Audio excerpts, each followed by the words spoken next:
ఏక్తా దివాస్ ను పురస్కరించుకొని దేశవ్యాప్తంగా వివిధ విభాగాలలో అసాధారణ ప్రతిభ కనపరిచిన 1466 మంది పోలీసులకు కేంద్ర హోంశాఖ అత్యుత్తమ పురస్కారాలు ప్రకటించింది.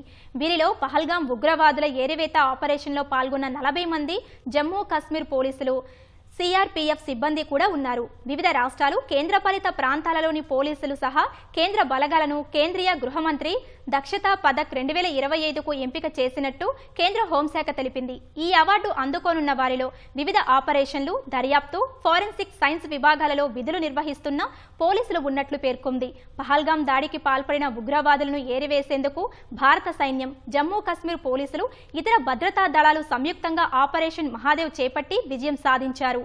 ఇందులో పాల్గొన్న IG Kashmir range V K Birdi, senior SP Srinagar G V Sandeep చక్రవర్తితో పాటు జమ్మూ కాశ్మీర్కు చెందిన 19 మంది పోలీసులు హోంశాఖ అవార్డుకు ఎంపికయ్యారు.